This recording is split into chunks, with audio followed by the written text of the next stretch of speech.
Siinä se nyt vuolaana virtaa vapaa virtaan koski. Vielä viime syksynä paikalla oli jykevä pato, mutta nyt vesi saa virrata valtoimenaan ja luonto alkaa ottaa omansa. Luonnon palauttaminen ei tapahdu yhdessä yössä, mutta tämä on oikea suunta. Kyseessähän ei ole vain yksi koski, vaan kyse on koko vesistön elpymisestä.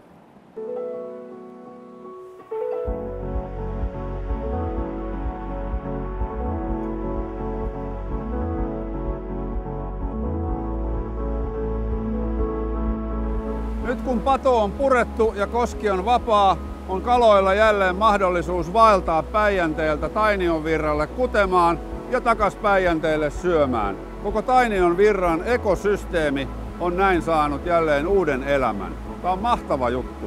40 000 tonnia on kiviainesta, noin 2000 kuormaa ja todella hyviä ammattimiehiä koskella töissä. Millä perusteella ne eri kohdat tämmöiseen vapaaseen virtaan sitten vaaditaan, kun lähdetään tekemään koskea? Taimenen joku tämmöinen optimivirtausnopeus, niin 0,1–0,6. Loppujen aika hiljaisessa virrassa niin pärjää. Tuommoinen niin kuohuva koski, mikä tuossa on, niin toikin pitää ajatella kolmiulotteisesti. Eli siinä pintavirtaus on kova, mutta pohjassa saattaa olla hyvinkin hiljainen virta. Siellä on noiden poikaskivikoiden alla on tämmöisiä pohjakynnyksiä, jotka ei näy ollenkaan, mutta ne tekee siellä hiljaisen pohjavirtauksen, että näille taimenen jokipoikasille on siellä sitten suojaiset virtausolot.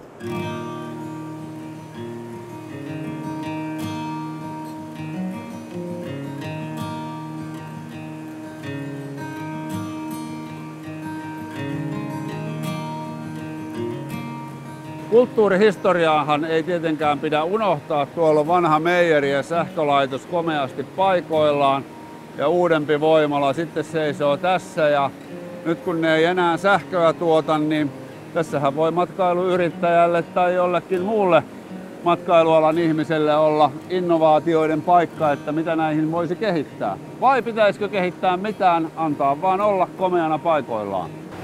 Tähän tuli näköjään samaan rahaan tämmöiset lepokivet. Mikäs näiden tarina on? Tuossa oli Tainionvirran yli vanha maantiesilta, jossa oli tietysti isot silta-arkut. Joo.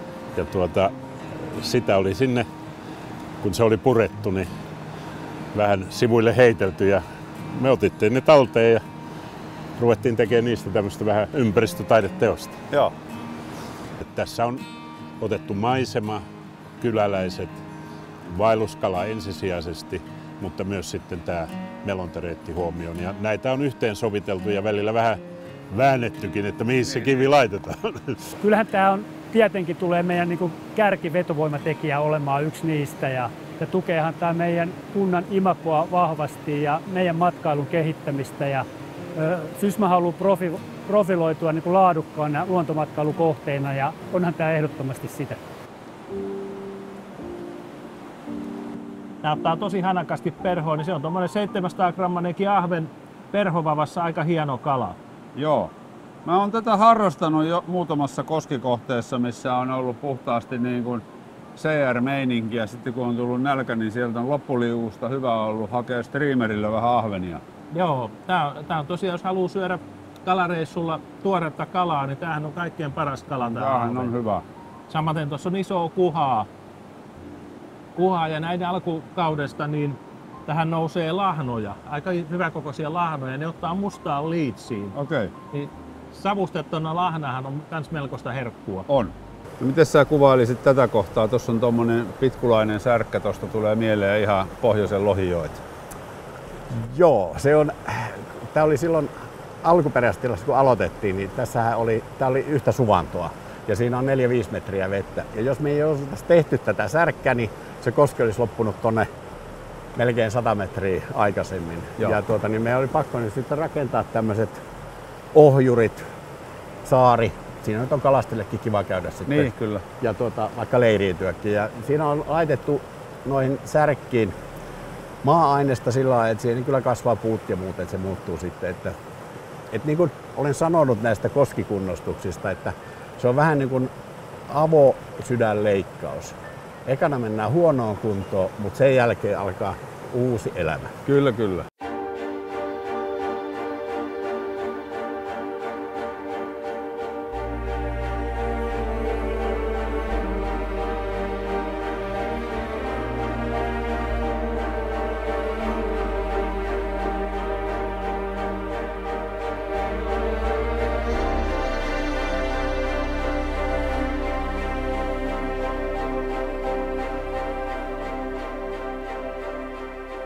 Kuvailisi nyt vähän tätä koskea tuolta ylhäältä alas, että minkälaisia osioita tästä löytyy. Joo.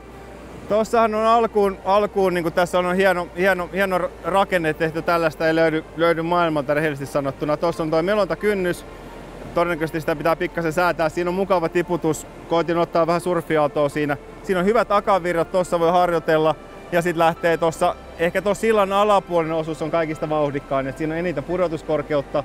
Ja kuten nähtiin äsken, niin retkikajakilla pitää katsoa se linja aika tarkasti. Joo. Tällaisessa niin kuin uudessa kohteessa on tosi tärkeää, että me ollaan istuttu paikallisten eri sidosryhmien kanssa ja sovittu niin kuin paikallista pelisäännöistä, että milloin on niin kuin ok kalastaa, milloin on ok meloa ja muuta. Että se on niin kuin sitä paikallista yhteistyötä.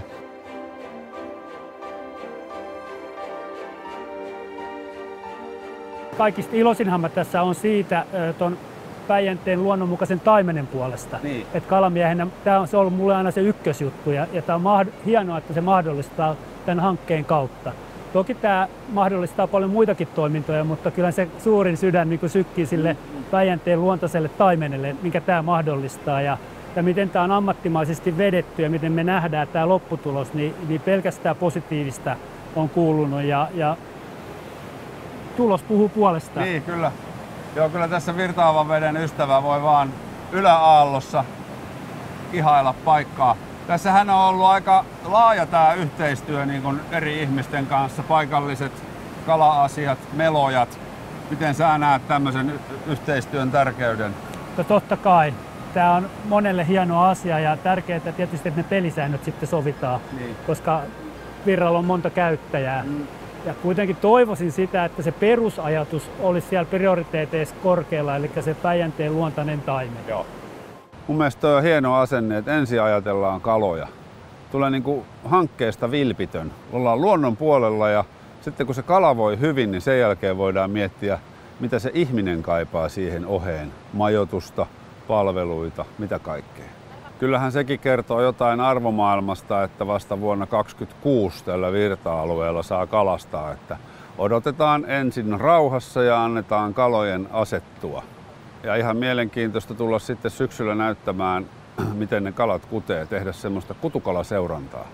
Meillä on semmoinen ajatus, että jos me saadaan, meillä on hakemus jo sisässä rahoitus, niin ensi keväänä pidettäisiin tämmöinen valtakunnallinen virtavesien kunnostusseminaari, jossa nimenomaan nämä käytännöt, yhteensovitus, melonta, kalastus, maisema ja sitten myöskin, että mitkä kivilajit, miten asetellaan. Tässä on 8 eri kivilajia niin kuin eri-ikäisille poikasille.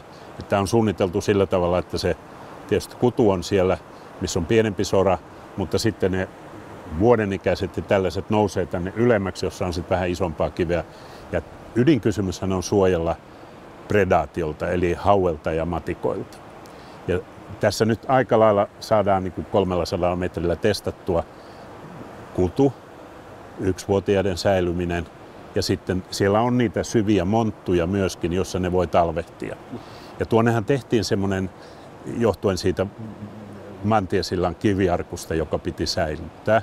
Se oli romahtanut, jos me olisi kaivettu siihen avoin uoma viereen, niin me tehtiin siihen 3 metrin halkasia rumpu, 20 metriä pitkä.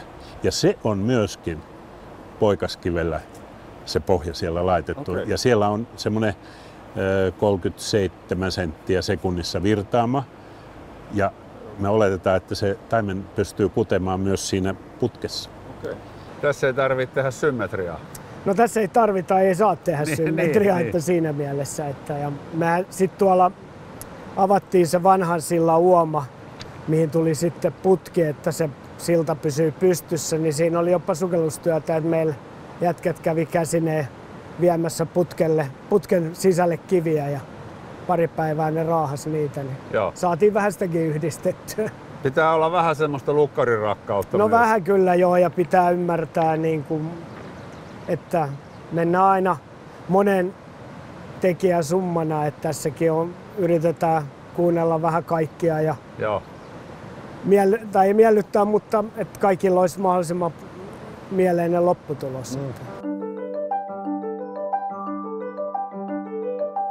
Mulla on nyt kunnia-asia päästä istuttamaan Virtaankoskeen vastakuoriutuneita taimenia. Ehkä sinä saatat olla yksi onnellinen, joka vaikkapa 5 vuoden päästä itselleen komean koukkuleuvan koukkaa. Eli tästä vaan. No niin, siitä tässä on tämmöistä hyvää kivikkoa, suoja-aluetta. Noin laitat sinne, hyvä. Sieltä, sinne vilistää taimenenpoikaset, kuten näet, niin sinne menevät kivien koloon suojaan. Mites Markku, toi niska-alue tuolla näyttää aika hyvältä kutupaikalta. Onko se sitä vai näyttääkö se vaan?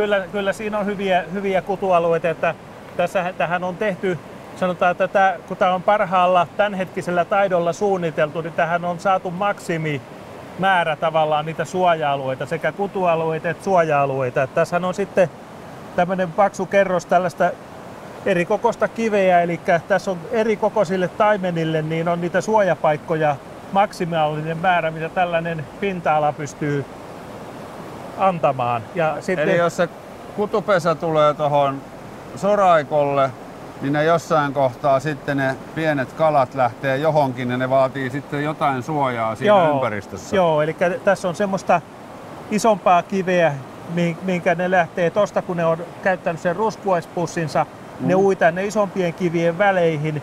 Ja siinä on niin tiiviit välit, että petokalat ei sovi sinne uimaan. Ne on rauhassa ja ne saattaa täällä koskessa vaihtaa myös paikkaa niin kuin veden lämpötilaa ja virtauksen mukaan, niin ne ei ole siinä samassa paikassa koko aikaa, vaan ne saattaa niin kuin siirtyä paikasta toiseen myös, hyvin ne pienetkin taimenet. Ja sitten kun ne siitä vähän kasvaa, niin ne hankkiutuu taas vähän isompiin koloihin piiloon. Joo. Ennen kuin ne sitten jossain vaiheessa lähtee alaspäin järvelle syömään. Joo, ja ne on tosiaan, tässä on semmosia, toi pohja kun on rakennettu, niin siinä on semmosia kuoppia tuolla, mihin tulee semmoista sopivaa virtausta, missä se kala pystyy hyvin niin kuin helposti, että se ei tarvitse käyttää energiaa. Joo. Pysyy paikallaan. Ja sitten ne talveksi, niin ne usein menee tonne hitaampaan virtaan, ne talvehtii siellä. Ja sitten kevättulvan mukana ne lähtevät Päijänteeseen syönnökselle. Ja sitten tietysti keväällä, kun tuolla on kivien välissä sitä pienokaista, niin se on myös semmoista aikaa, milloin sen kahlaamisen kanssa pitää olla tarkkana. Eli mieluummin ei kahlata ollenkaan. Joo, en suosittelisi, koska tämähän on näin pieni alue, että pitää olla siis tosi tumpelo perokalastaja, joka ei pysty tätä rannalta kalastamaan. Eli ei tässä ole mitään syytä kahlata. Ja sitten voi mennä toiselle puolelle, jos tuntuu, että kalat on toisella puolella. Ja tuossa pystyy, kun tuossa on tuo pohjapatorakennelma, niin tuon päällä pystyy kävelemään. Eli tämä on hyvin helppo kalastaa molemmilta rannoilta tämä alue. Joo. No kalastuksen kannaltahan ollaan nyt siinä tilanteessa, että vielä ei saa kalastaa sitten vasta vuoden päästä, 26. Joo, eli me tehtiin, tai sanotaan, että osakaskunta, eli vesialueen omistaja teki tämmöisen päätöksen, että tämä on sinänsä niin annetaan tämän asettua sekä kalat että kivet, koska tässä on, kun tämä on rakennettu, niin täällä on paljon pyöreitä irtokiveä, niin täällä se liikkuminenkin on niin vaarallista suorastaan. Niin antaa tavallaan, ne hakee sen paikkansa ja kalat asettuu, niin vuoden päästä ruvetaan tälle alueelle myymään lupia. Ja nyt sitten, kun tämän kosken viralliset avajaiset ovat ohi, niin 8. päivä alkaa sitten tuo ylä- ja alapuolisen virta-alueen kalastus, mihin myydään päivälupia sitten. Joo. Miten se kalastus täällä sitten tullaan järjestämään ja minkälaisilla välineillä? Joo, tämä on tämä uusi Virtaankoskeksi nimetty koski, niin tässä on ainoastaan perhokalastus. Joo. Ja tässähän on koko tällä virta-alueella niin ainoastaan väkäsettömät koukut. Ja tässä on myös, että ei lyijypainoja, eli ei semmoista rokastustyylistä, että pistetään siimalyijyä täyteen ja kolataan pohjia, vaan käytetään tommosia perinteisiä perhovälineitä.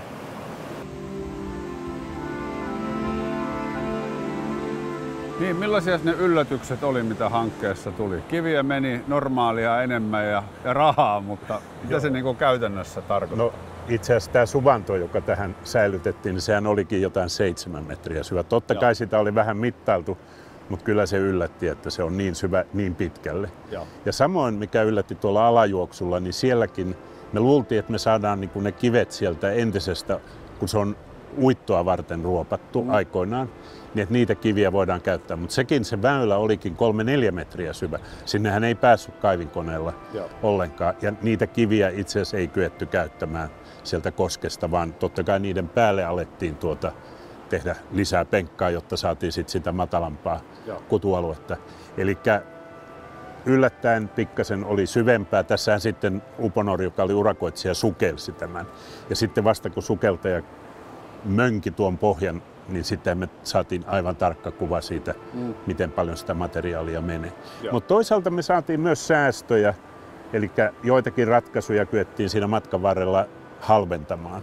Eli jopa niin kuin 100 tonnin kustannussäästöt löydettiin, jos sanotaan, että noin reilun 300 kustannukset tuli lisää, jolloin siitä jäi se noin reilu 200 000 niin urakka summaan verrattuna lisäkustannuksia, mutta sanon, että ne on niin kuin kaikki parannuksia. Uskoisin, että me saimme esimerkiksi 0,88 hehtaaria on nyt se kutualue, minkä nämä droneilla ovat kuvanneet. Ja ei me alun perin uskottu, että se on ehkä 0,6-0,7. Minä olen suorastaan ihastunut tähän ja miettinyt sitä, että nyt kun enää ei ole tarpeen siihen tarkoitukseen, mikä silloin se pato on rakennettu, niin nyt on toinen tarkoitus, että ihmiset näkee tämmöisen ja sitten myöskin nauttii siitä. Joo. Eli mennään vähän niin kuin ajankuvan mukaan. Nimenomaan. Niin kuin maailmahan pitäisi mennäkin sillä lailla. Niin. Onko täällä vuosikymmeninä miten niitä taimenia näkynyt? No, tässähän oli, silloin kun tästähän me saatiin paljonkin taimenia silloin tässä takaa. Joo. Tämmöisiä. Toi on kyllä jo kalavalle. Ja ei oo. Siima oli vedessä, niin 1-2 hyppäsi siiman yli oikein. Okei. Ja tuossa saattoi jopa nähdä sen kututapahtuman tuossa vanhalla sillalla tuossa. Joo. Eli siinä on ollut kuitenkin sitten lisääntymistä ja sitä elämää. On ollut varmasti niin. Et siinä sillalta kun kurkki sinne, niin siellä oli matalassa vedessä, niin 2 isoa oli peräkkäin. Ja toinen laski kudun sinne ja äkkiä toinen tilalle ja sitten pyrstönä sekoitti. Ihan varmasti oli se tapa. No sitä tuosta uudelta sillalta voi sitten syksyisin nyt tarkkailla. Sehän on korkealla ja siitä varmasti hyvin näkee. Ihan hyvin varmasti näkee. Täällä on hyvin kirkas vesi.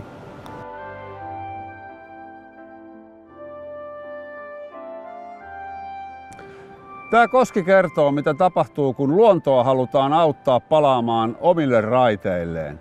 Vesi virtaa vapaana, kalat voivat kulkea ja mikä tärkeintä, ihmiset havaitsevat muutoksen omin silmin. Tämä on hyvä päivä.